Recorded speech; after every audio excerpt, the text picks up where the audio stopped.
Hey everyone! Welcome back to Go English. Hi everyone, it's day 17 already. And today, we're talking about one of my favorite topics, food. I knew you were going to say that. The second I heard today's topic, I thought, oh, Mizu's going to be very happy. I mean, who isn't happy talking about food? Fair point, but today isn't really about pizza or sushi or burgers. Exactly. It's actually about you, because the way you eat, what you cook, what you order, even the food you miss, they all tell a little story about who you are. And that's exactly what native speakers do. They don't just list food, they tell little stories. So today, let's help you do the same. Yeah. Mizu, quick question. If I opened your fridge right now, what would it say about you? Wow, that's a little personal. It really is. Honestly, probably that I never buy enough vegetables. I knew it. Hey, there are vegetables. They're just hiding. See? That's already a conversation. Nobody asked for nutrition advice. We're just learning something about you. Exactly. When people ask about food, they're usually asking about your life, your habits, your personality, your family, maybe even your childhood. So don't stop at my favorite food is. Keep the conversation going. Yeah. All right. Let's pretend we're having lunch together. So what's your comfort food? Easy. Noodles. That was way too fast. You didn't even think. Because I don't need to. Rainy day? Noodles. Busy day? Noodles. Happy? Noodles. Sad? Still noodles. Wow. Noodles have really been there for you. More than some people. What about you? Mine's probably grilled chicken. Really? That's such a responsible answer. I know. It's a little boring. A little? Hey, I like simple food. It's easy, it fills me up, and I don't have to think too much. See, that actually sounds like you. What does that mean? You like keeping life simple. Okay, I'll take that as a compliment. Do you cook much? Enough to survive. Not enough to invite people over. Same. I enjoy cooking, but only when I'm not in a hurry. Otherwise, instant noodles save the day. Wait, you just said noodles again. Lucas, I'm consistent. Obsessed. Consistent. Is there anything you've always wanted to learn how to make? Fresh pasta from scratch. It looks impossible, but also kind of fun. What about you? Good bread. I don't know why. It just feels satisfying. See, that's another thing people love talking about. Not only what you eat now, but what you'd love to try one day. You know what I noticed? What? Neither of us gave those really short textbook answers. Exactly. Nobody said, my favorite food is noodles. The end. Because that's not how real conversations work.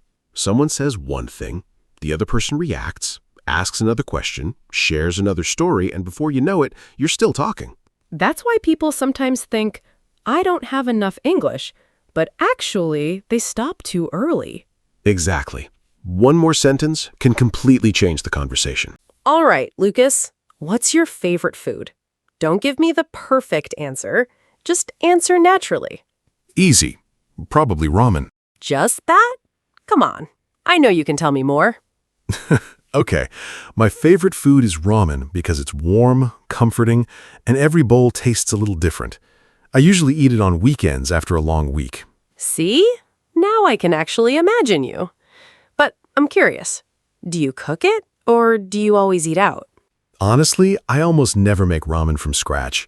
I usually go to a small Japanese restaurant near my place. If I try to cook it myself, it never tastes the same. That's a much better answer. You didn't just tell me your favorite food, you told me something about your life. Exactly. So notice the pattern.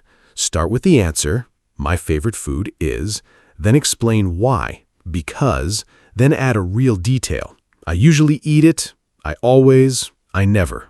Let's hear the whole answer one more time. My favorite food is ramen because it's warm, comforting, and every bowl tastes a little different. I usually eat it on weekends after a long week. I don't cook it myself very often. I usually go to a small Japanese restaurant near my place because it tastes much better. That's it. Not a perfect answer, just the real one. And that's the kind of English people remember. Can I tell you one sentence I hear all the time? Go for it.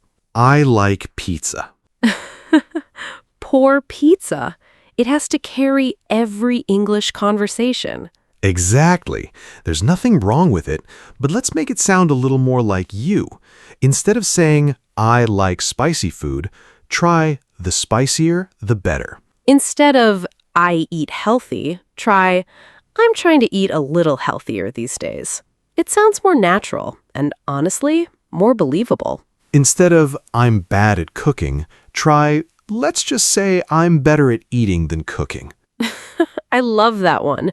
Nobody feels embarrassed saying it. Or instead of I cook every day, try I spend quite a bit of time in the kitchen. Here's another one I use.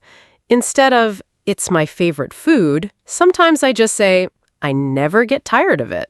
Oh, I like that. Because now you're not memorizing new vocabulary. You're sounding more natural. Exactly. And that's really the goal. Not bigger words, just better conversations. All right. Enough listening to us. Your turn. Pretend we're having lunch together. I'll ask, and you answer.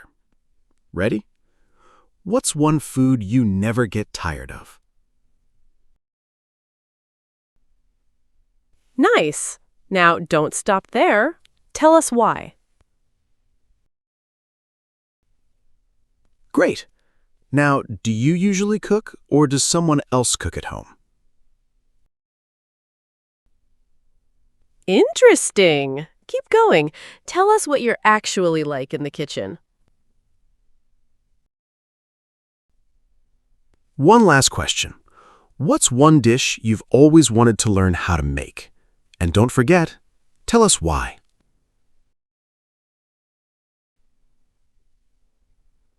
See? You just talked for much longer without learning dozens of new words. You simply kept the conversation alive. All right. Can I go first this time? Of course. Let's hear it. If someone asked me about food, I'd probably say this.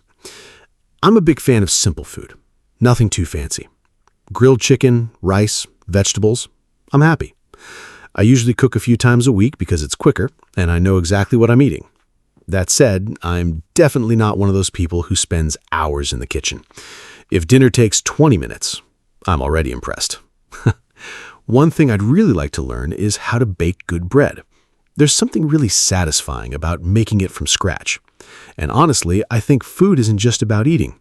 Some meals remind you of home, some remind you of people, and I think that's what makes them special. I love that, especially the bread part. I wasn't expecting that. Really? Yeah, I thought you were going to say steak. Everyone thinks that. What about you? Mine would be a little different. I've always loved noodles. I know, that's probably not a surprise anymore. They're my comfort food. If I'm tired, or it's raining, or I just want something warm, that's usually what I choose. I try to eat pretty healthy during the week, but I don't believe you have to eat perfectly all the time. If my friends want pizza, I'm not saying no. I enjoy cooking when I have time because I actually find it relaxing. I'd love to learn how to make fresh pasta one day. It looks difficult, but I think it'd be fun. For me, some of my happiest memories happened around a dinner table, so whenever I share a meal with people I care about, it always feels a little special. See? Those weren't really answers about food. No, they were little stories. You know what I noticed? Hmm? If I asked you this question a few years ago, your answer would have been different. Oh, definitely. I didn't cook back then. I ate out all the time. Exactly. That's why I like questions like this. There's no perfect answer, just your answer. And that's something a lot of English learners forget. You don't have to sound interesting. You just have to be honest, because honest answers are usually interesting. Couldn't agree more. All right. Here's today's challenge. Don't tell us my favorite food is. We've heard enough of that. Instead, tell us a story. Maybe tell us about the meal that reminds you of home, or the first thing you always order when you're on vacation. Maybe it's the one dish you always cook when your family gets together, or the recipe you've been meaning to learn for years. Just keep talking. One idea leads to another. That's how conversations happen. Well, after talking about food for the last 20 minutes, I think we've made a huge mistake. I know exactly what you're going to say. I'm starving. Same. And somehow, I still want noodles. Of course you do. You know, if someone opens your fridge tonight, they'll probably find noodles. Maybe. Or maybe just vegetables with very good intentions. That might be the most honest thing you've said today. Thanks so much for spending a little time with us today. We hope this lesson helps you talk more naturally and share a little more about yourself. If you enjoyed today's conversation, don't forget to like the video, subscribe to Go English, and download the free PDF from the link in the description. And before you go, tell us in the comments, what's one food that says something about who you are? We'd genuinely love to read your answers. Take care, keep speaking English every day, and we'll see you in day 18. Bye, everyone. See ya. Your English journey doesn't end here. Click on the next video and keep learning with us. We've carefully selected it to help you build more confidence, more fluency, and more real-world English.